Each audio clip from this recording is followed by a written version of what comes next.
La garra charrúa es un concepto tan real y arraigado para los uruguayos que va mucho más allá del fútbol. ¿Y quién mejor para explicarlo que su mayor exponente en la actualidad, el halcón, el motor del Real Madrid, Federico Valverde? Un 22 de julio de 1998, en el barrio montevideano de La Unión, llegó Federico Santiago Valverde Di Peta, como el segundo hijo de Julio Valverde y Doris Di Peta, de ascendencia española e italiana. A Fede no le gusta decir que eran pobres, prefiere decir que su papá y su mamá eran muy trabajadores. Julio era guardia de seguridad en un casino y Doris trabajaba en un local de ropa desde las 8 de la mañana hasta las 7 de la tarde.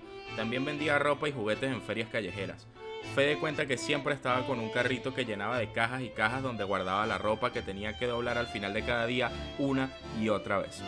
Él recuerda con cariño cómo en su infancia era todo un lujo que su mamá siempre le comprara una lata de Coca-Cola, no importa cuánto tuviera que sacrificar. A veces incluso se preguntaba por qué sus padres se saltaban alguna comida. En aquel momento él no entendía lo que hacían. A veces no tenían cómo pintar toda su casa, pero se esforzaban para que al menos un pedacito del cuarto de Federico tuviera un poco más de color. Y para él, esa garra y el espíritu de lucha que llevan en la sangre los uruguayos es precisamente eso. De pequeño muchas veces sintió vergüenza de invitar amigos a su casa porque en la televisión que tenían sobre una mesa maltrecha solo tenían 3 canales, los que eran gratis, o porque su cama era solo un colchón viejo en el suelo. Por eso era un niño reservado, no quería que se burlaran de él. El fútbol se convirtió en su escape, era su terapia y además sabía que su camino a poder cambiar la situación de su familia. Él mismo admite que en cierto momento quizás estaba perdiendo un poco la humildad, cuando pasó de ser un don nadie a que le pidieran fotos en la calle y lo reconocieran en todos lados, pero sus padres siempre lo mantuvieron con los pies en la tierra, recordándole de dónde venía. Tan solo tenía 10 años cuando Peñarol se fijó en él. Era un niño delgado y espigado. Pajarito le empezaron a decir. A Néstor Goncalves, quien era el encargado del área de captación del aurinegro, le bastó verlo correr una noche para entender que aquel niño se iba a perder de vista. Lo descubrió gracias a un fotógrafo del fútbol infantil y al día siguiente Fede estaba en el predio de las Acacias para unirse a las filas de Peñarol de Montevideo.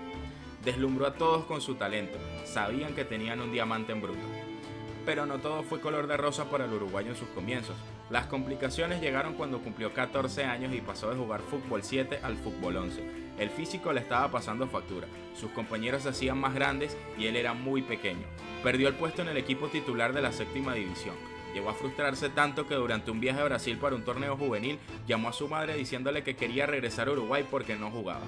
Más adelante pasó por algo similar con la selección sub-14 de Uruguay. El entrenador citó a 7 compañeros de equipo pero no al pajarito. Néstor Goncalves se sorprendió de la decisión, así que tomó la iniciativa de organizar un amistoso entre la selección de Uruguay y los jugadores de Peñarol que no fueron convocados. Ese día el equipo de Peñarol comandado por Valverde goleó 4-0 a Uruguay y desde ese entonces más nunca dejaron de llamarlo. Y todos sabemos cómo terminó su historia con la Celeste. Actualmente somos testigos de lo que corre y de lo que mete el halcón, pero no siempre fue así. Cuando Federico escaló de la séptima a la sexta división, se puso a las órdenes de una leyenda de Peñarol, el Chueco Perdomo, quien lo había visto y tenía claro que quería ubicarlo como interior en un 4-3-3, pero había un pequeño problema. A Valverde no le gustaba para nada marcar, ni correr, tampoco jugar libre de enganche junto al delantero. Esto llevó al técnico a dejarlo en el banco de suplentes, hasta que un día, antes de un partido ante el Deportivo Maldonado, se acercó a su entrenador y le dijo que lo había entendido. El pajarito había hecho clic y estaba por convertirse en esa bestia que todos conocemos. Se adaptó a ese puesto y más nunca salió. Ya a los 15 años Valverde ya estaba jugando con el primer equipo aurinegro. De ahí en más nunca paró. Debutó en primera, ganó un título con Peñarol, fue la figura con la selección sub-20 de Uruguay y elegido balón de plata de la Copa del Mundo sub-20. El Arsenal lo fue a buscar muy joven y llegó a ofrecer 3 millones de euros por él. Incluso estuvo en Londres probándose, pero finalmente decidió quedarse en su país, hasta que un buen día, el mejor de su vida solo superado por los nacimientos de sus hijos según el propio jugador, a un cuarto de hotel donde estaba concentrado con Uruguay para un sudamericano sub-17, literalmente tocó la puerta del Real Madrid y colocaron sobre la mesa de Peñarol 5 millones de euros para llevárselo apenas cumpliera la mayoría de edad. En 2016 llegó al Real Madrid para ser parte del equipo filial.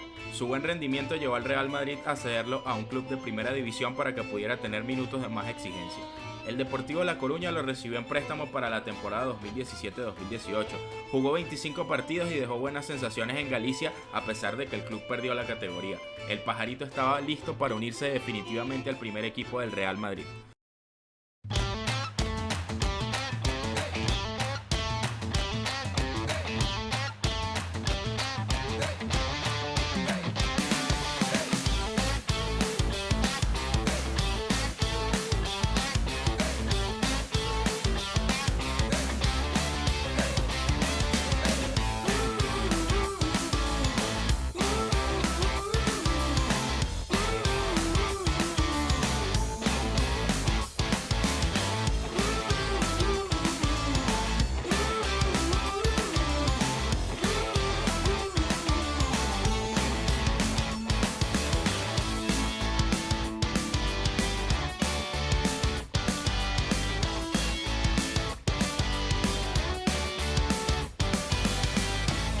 Valverde partió en principio por detrás de Casemiro y Marcos Llorente en su posición, pero con trabajo y esfuerzo fue ganando terreno en el equipo merengue.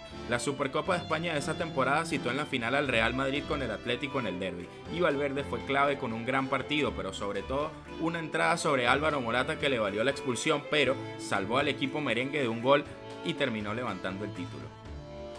La temporada 2021-2022 bajo el mando de Carlo Ancelotti supuso la explosión definitiva de Valverde, a quien el entrenador tuvo que conseguirle un hueco en el mediocampo del Madrid, donde fue clave para los títulos de Liga y Champions League que ganaron esa temporada, en la que Valverde asistió al gol de Vinicius que le dio la 14ª Copa de Europa a los merengues. El resto es historia conocida. El pajarito se convirtió en un halcón que ya acumula 269 partidos con la Casa Blanca, sumando 23 goles y 23 asistencias, 2 Champions League, 3 Ligas de España, una Copa del Rey, 2 Supercopas de España, 2 Supercopas de Europa y 2 Mundiales de Clubes. Además, con la selección de Uruguay ya suma una participación en Mundial y una en Copa América, siendo el actual capitán del equipo de Marcelo Bielsa. Aquel niño que sentía vergüenza por cómo vivía se convirtió en un hombre que hace sentir orgullosos a los suyos por ser uno de los mejores jugadores del mundo.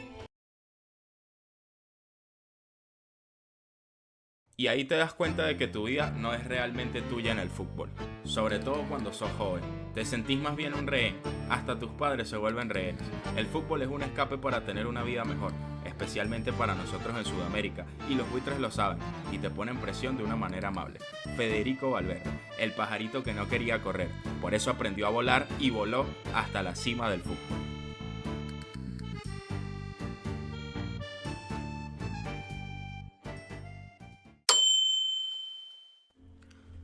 Si te gustó este video, no olvides suscribirte y por supuesto activar la campana para enterarte cada que subamos nuevo contenido, porque después de los 90 siempre viene el agregado.